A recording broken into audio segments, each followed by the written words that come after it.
আমাদের একজন শ্রদ্ধেয় আলেম ওলামা সম্মেলনে বলেছিলেন, ফিলিস্তিনের ভাইরা আক্রান্ত হলে এদিক ওদিকে যাওয়ার সুযোগ আছে, কমপক্ষে মিশর, জর্ডান ইত্যাদি তারা চেষ্টা করতে পারে।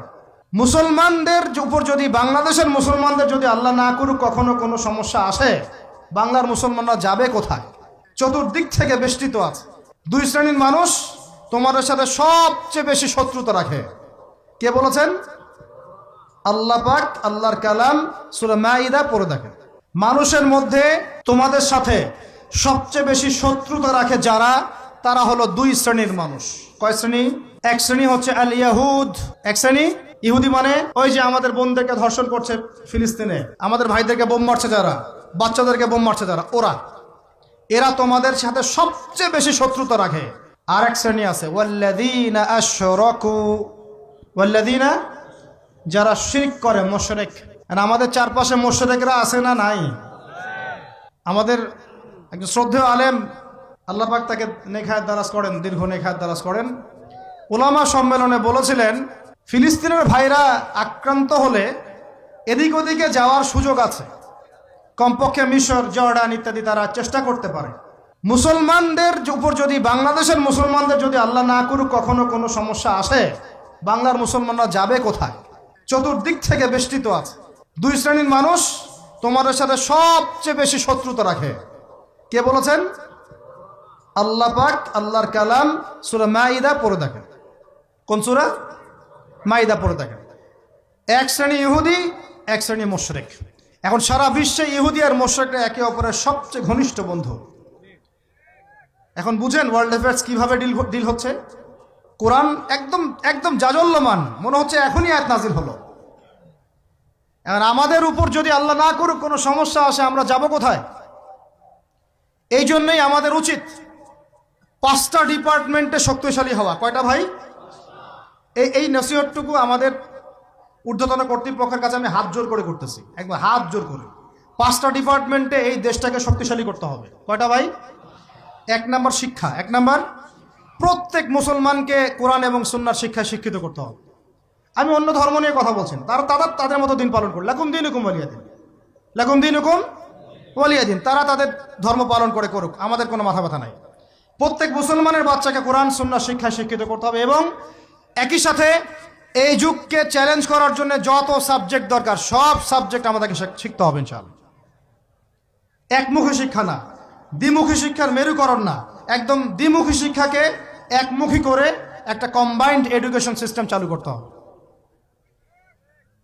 যদি আপনারা না পারেন, আমাকে দায়িত্ব দেন, আমাদেরকে বলেন যে ভাই বা ছোট ভাই, তোমাকে আমি 1 বছর সময় দিলাম, শিক্ষার বিষয়গুলো গোছায় দাও, বিনা পারিশ্রমিকে ইনশাল্লাহ করে দেব, কোনো সমস্যা নেই। 1টা টাকাও দিতে হবে না, জাস্ট একটা চেয়ার টেবিল দেন, 100 জন আলেম দেন, 100 জন বুদ্ধিজীবী দেন, গড়ে দিব ইনশাআল্লাহ। প্লে গ্রুপ থেকে মাস্টার্স পর্যন্ত আমাদের ছেলেমেয়েরা এমন শিক্ষায় শিক্ষিত হবে যেটাকে শরীফের গল্প শেখাবে না ইনশাআল্লাহ। বরং আমার ছেলে পাইলটও হবে, বিমানও চালাবে, আমার ছেলে ইনশাআল্লাহ হাফেজে করানো হবে ইনশাআল্লাহ, আমার মেয়ে ডক্টরও হবে ইনশাআল্লাহ, আমার মেয়ে আয়েশা রাদিয়াল্লাহু আনহার মতো মুহাদ্দিসও হবে ইনশাআল্লাহ। আমাদের এক ভাই, সে রাজনীতিবিদও হবে ইনশাআল্লাহ, জুমার খুতবাও দিতে পারবে ইনশাআল্লাহ। আল্লাহর কসম করে বলতেছি, এমন শিক্ষা চালু করা সম্ভব, শুধু আপনারা যদি একটু সৎসাহস দেখান, একটু উদ্যোগ গ্রহণ করেন, আল্লাহ পাক বহুত আজর দিবেন আপনাদেরকে। আল্লাহ পাক এই ওসিলায় আপনাদের সব গুনাহ মাফ করে জান্নাতও দিতে পারেন। আল্লাহর রাস্তায় আল্লাহর দিকে ফিরে আসেন। আমি আপনাদের সবচেয়ে শ্রেষ্ঠ বন্ধু, আমাকে শত্রু মনে করেন না। ইউসুফ আলাইহিস সালাম এক পর্যায়ে বলেছিলেন যে আমি যোগ্য, আমাকে দায়িত্ব দেন। মনে আছে আপনাদের? যখন সমাজে দুর্ভিক্ষের স্বপ্ন দেখলেন রাজা, রাজদরবারে গিয়ে তিনি বললেন যে দেখেন, আপনার স্বপ্নটা এমনি এমনি স্বপ্ন না, 7 বছর এখানে ফসল ফলবে, 7 বছর দুর্ভিক্ষ হবে। যদি আপনি আমাকে দায়িত্ব দেন, আমি ইনশাল্লাহ এমন একটা অর্থ ব্যবস্থা প্রণয়ন করব যে ইনশাআল্লাহ এই দুর্ভিক্ষের কবল থেকে মানুষ বেঁচে যাবে। মানুষ বাঁচে নাই। ওখানে এখানে প্রমাণ হয় একটা জিনিস, যখন দায়িত্ব নেয়ার যোগ্য কেউ দেখা যায় না, তখন যোগ্যদেরকে কথা বলতে হয়। যোগ্যদেরকে কি করতে হয়? কথা বলতে হয়। এখন দায়িত্ব দেখতেছেন না কাদের হাতে? একটা লোক, যে ব্যক্তি আল্লাহর অস্তিত্বেই বিশ্বাস করে না, সে কিতাব লিখতেছে, ওই কিতাব আমাদের সন্তান পড়তেছে। আমি নাম মেনশন করতে চাচ্ছি না।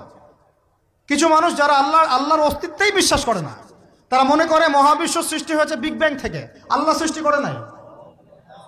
ও ডিপার্টমেন্ট অফ হেড হয়ে বসে আছে ওখানে। আজকে ট্রান্সজেন্ডার ইস্যু আসছে জন্য আপনারা নড়েচড়ে বসতেছেন না। শিক্ষার যে দশা চলতেছে, আমরা ভয় করি যে আজকে থেকে 10 বছর যদি এমনভাবে চলতে থাকে, আল্লাহ মাফ করুক, আমার আশঙ্কা একটা প্রজন্ম গড়ে উঠবে, জীবনে বাপকে তো সালাম দিবেই না, সালাম কেমন করে শুদ্ধ করে দিতে হয় সেটাও শিখবে না কখনো। ওই দিন যদি আপনারা দেখতে না চান, এখনই ব্যবস্থা গ্রহণ করেন। আমাদের কাছে ব্যবস্থা গ্রহণ করার কোনো ক্ষমতা নাই, ক্ষমতা আপনাদের হাতে আছে। আপনারা যদি এই ক্ষমতাকে আল্লাহর দিকে, আল্লাহর সন্তুষ্টির জন্য ব্যবহার করেন, আল্লাহ আপনাদেরকে আরো বড় করবে ইনশাল্লাহ। যদি আল্লাহর জন্য এটা আপনার আল্লাহর জন্য ব্যবহার না করেন, এগুলোকে প্রশ্রয় দিতে থাকেন, বিশ্বাস করেন ভাই, ফেরাউন টিকতে পারে নাই, নমরুদ টিকতে পারে নাই, আদ জাতি টিকতে পারে নাই, সামুদ টিকতে পারে নাই, নুহের কম টিকতে পারে নাই, কমে লুত টিকতে পারে নাই, কমে মাদিয়ান টিকতে পারে নাই, আসহাবুল আইকা টিকতে পারে নাই, মুসার কম বানু ইসরাইল টিকতে পারে নাই। আমরা কোন ক্ষেত কি মূলা, আমরা কোত্থেকে আসলাম? আমরা এগুলো চালাই যাবার আল্লাহ পাক আমাদেরকে একদম জান্নাতুল ফেরদৌস দিবেন এমনটা মনে করছেন? হাদিস কত চমৎকার, কত সুন্দর হাদিস। লাউ ইয়াহদি আল্লাহু বিকা রাজুলান ওয়াহিদান খায়রুল লাকা মিন হুমুরিন নাম। তোমার দ্বারা যদি একটা মানুষও আল্লাহর দিকে ফিরে আসে, আল্লাহওয়ালা হয়ে যায়, লাল উট কুরবানি করার চেয়ে বেশি নেকির কাজ। তোমার একটা দাওয়াতে যদি মানুষ আল্লাহর দিনের দিকে ফিরে আসে, ওই আমলকারী সব নেকি তুমি পাবা। যদি যে আমরা প্রাইমারি লেভেলেই ক্লাস 1 থেকে 5 পর্যন্ত যে সময়টুকু, এই সময়টুকুর মধ্যে আমাদের বাচ্চাদেরকে কোরআন তেলাওয়াত করা বাধ্যতামূলক করে দিলাম, সিলেবাসভুক্ত করে দিলাম, ওই নেতার উপর আল্লাহ রহম করবে ইনশাআল্লাহ। সেই নেতা কোথায়, কে আছে সেই সাহসী নেতা? আমি আপনাদেরকে বলি যারা রাজনীতি করেন, কারণ আমার সাথে আপনাদের কোনো শত্রুতা নাই, আর আমি আপনার শত্রুও না, বরং বন্ধু। আপনারা যারা রাজনীতি করেন, এমন একটা নেতা খালি বের করে দেন, এমন একটা নেতা হয়ে যান খালি ওমরের মতো।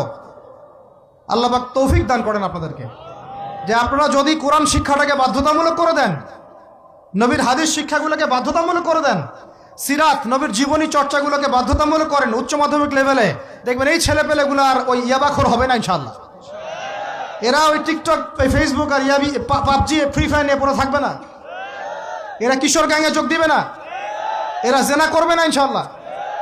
এগুলো আপনি ঠেকাতে পারবেন না তো, জেনা ঠেকাতে পারবেন না এখন আপনি। এরা ফ্রি মিক্সিং এ চলে গেছে, সবার ফোনে ফোনে পর্ন দেখতেছে, ওরা বাচ্চাদেরকে ধরে ধরে রেপ করতেছে। এখন ছেলে মেয়ের আদমশুমারি যদি করতে পারেন, একটা কুমারিত্ব শুমারি করে দেখেন, 18 বছরের কম কত মেয়ের সতীত্ব নাই, 21 বছরের কম কত ছেলে সতীত্ব নাই, আপনি টেস্ট করে দেখতে পারবেন।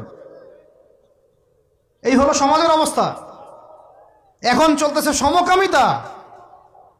সমকামিতা। আল্লাহর লুতের গজব নেমে আসবে, লুত আলাইহিস সালামের কওমের গজব নেমে আসতে পারে। আল্লাহ হেফাজত করেন আমাদেরকে। সমকামিতা বৈধ করে গিলিয়ে খাওয়ার জন্য ট্রান্সজেন্ডার চালু করতেছে এরা। ছেলে বাইর থেকে ছেলে, মনে মনে মেয়ে, মনটা চায় ছেলের সাথে যৌন সম্পর্ক করতে, নাউজুবিল্লাহ, অথচ বাইর থেকে একটা ছেলে। সমস্যাটা মানসিক না? 3 দিন টানা সকাল বিকাল কারেন্ট শর্ট দেন মাঠের মধ্যে, সব সমস্যা ঠিক হয়ে যাবে ইনশাআল্লাহ। 3 দিন, বাস 3 দিন থেরাপি দেন, ঠিক হয়ে যাবে। এগুলা প্রমোট করতেছে মিডিয়াতে বিভিন্ন নাটক দেখাচ্ছে, এগুলো দিয়ে ফেসবুকে এরকম ক্লিপ দেখানো হচ্ছে, মানুষ লিখতেছে, অধিকার চাচ্ছে। কোন যুগে আসলাম রে ভাই? আমরা কোন যুগে আসলাম? আল্লাহ রাব্বুল আলামিন আমাদের সবাইকে হেদায়েত দান করেন, অন্যায়ের প্রতিবাদ করার তৌফিক দান করেন। আমি আমাদের ঊর্ধ্বতন কর্তৃপক্ষকে বিনয়ের সাথে অনুরোধ করব, এইগুলোর পিছনে যারা এজেন্ডা বাস্তবায়ন করতেছে সবগুলোকে ধরে ভিতরে ঢুকাই দেন একেবারে। 7 দিন রিমান্ডে রাখেন, ঠিক হয়ে যাবে ইনশাআল্লাহ। আপনারা খালি দাড়ি টুপি পাগড়ি জুব্বা দেখলেই সন্ত্রাসী মনে করেন? এরা তো স্পষ্ট সংস্কৃতির সন্ত্রাস, স্পষ্ট শিক্ষা সন্ত্রাস। আমাদের ছেলেপেলেদেরকে ছেলে ছেলে জেনা করানোর দিকে নিয়ে যাচ্ছে এরা। কালকে যদি আপনার ছেলে একটা ছেলেকে বিয়ে করে, আপনি খুশি হবেন? আস্তাগফিরুল্লাহ, নাউযুবিল্লাহ। আল্লাহ পাক আমাদেরকে হেফাজত করেন।